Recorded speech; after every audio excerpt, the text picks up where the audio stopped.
Health experts are flagging the rising COVID-19 cases in the country. This comes after 2 new Omicron subvariants have entered the Philippines. Mobile journalist Jacob Lazaro with the big story.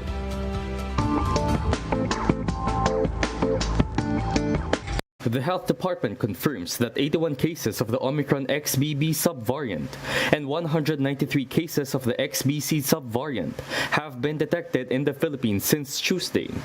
But for Octa Research Fellow Guido David, it is possible that these COVID-19 subvariants have long entered the country, hence the higher transmission rate of COVID-19 in provinces. For health reform advocate Tony Leachon, this could be worrisome, especially for children who are going to school. Kasi yung kids kasi, huli sila na bakunahan at na booster. Kasi kung hindi natin yan i-re-evaluate, that will be a problem for all of us. Kasi airborne kasi siya.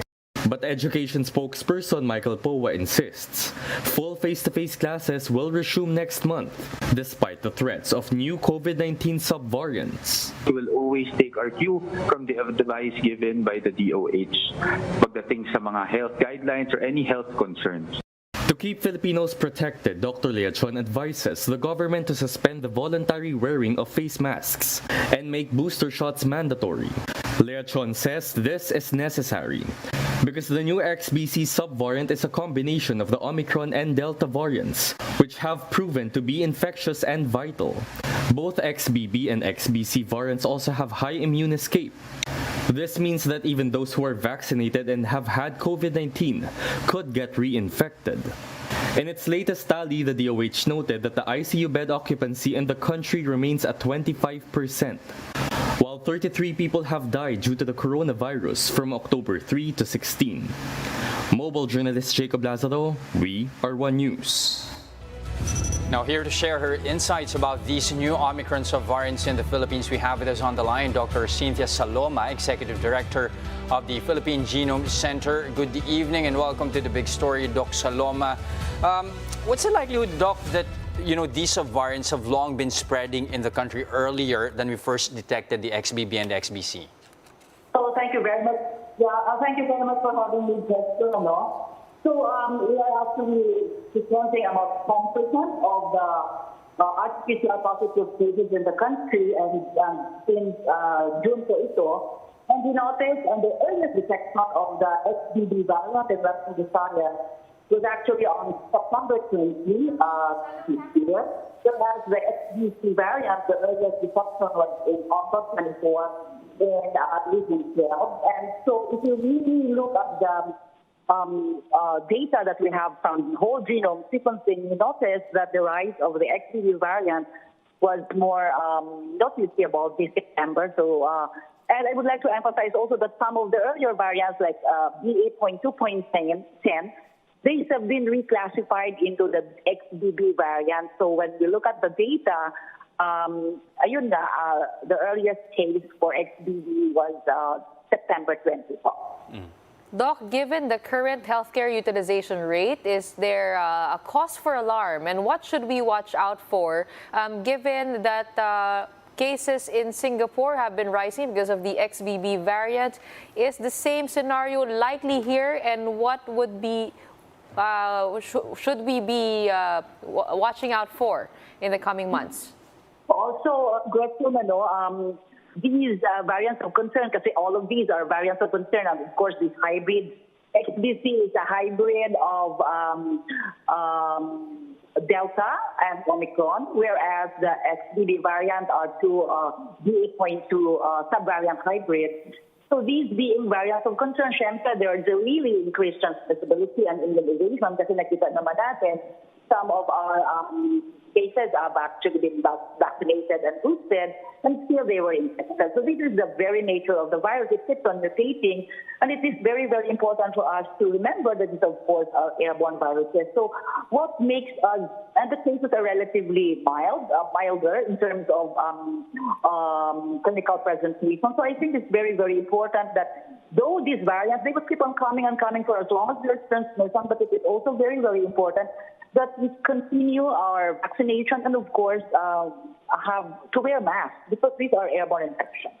So whether or not we're going to see the increased cases that is happening in Singapore, In the Philippines, so far naman, of course, may mga bahagyang pagtaas, hindi naman as dramatic as the others. And I think this is largely because people continue on masking. So given that, Doc, do you think it's high time for us to rethink some of our existing policies, especially given the past few weeks and months even?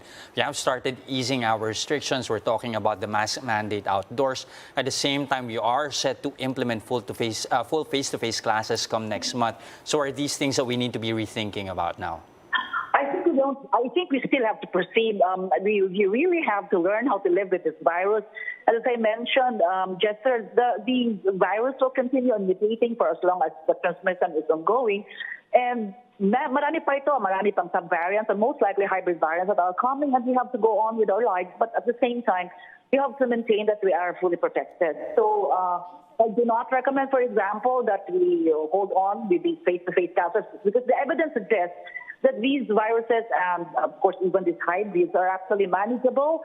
They are not clogging our healthcare facilities. So I think, but what I would fully recommend is for children as well as the adults to be vaccinated or to get their booster, and of course to wear masks, particularly in enclosed spaces. Doc Saloma, we've seen some research that the XBB variant is immunoevasive. Is that correct? And does this change now the way we fight against the subvariants of COVID-19? Do we need new vaccines?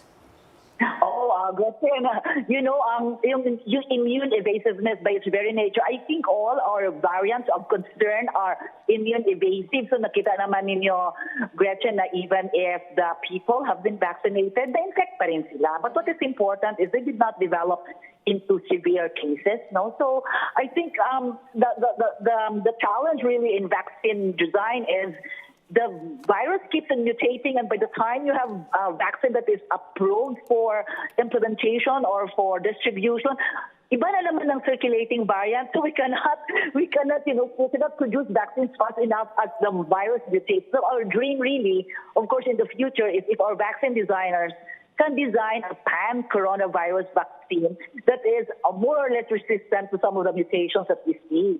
But, if you keep on running after and making all these, variant-specific vaccines, I think the virus is mutating faster than we can design the vaccines. Kaya ang dream talaga natin na sana yung vaccine natin, yung pan-coronavirus would be more or less able to withstand or to fight back, to give us protection, even if, of course, there are some mutations in regions of the genome of the virus. So I think it's a little bit impossible at this rate with the way the virus and the variants are occurring, and then the process of let's say, researching and designing and then launching these subvariant vaccines. Nakikita natin ngayon, for example, we have BA.5 bivalent vaccines, but who knows, in the next few weeks or in the next few months, it will not be BA.5 that will be in circulation kasi nakikita natin hybrid variants na rin. But of course, this will protect to a certain degree us.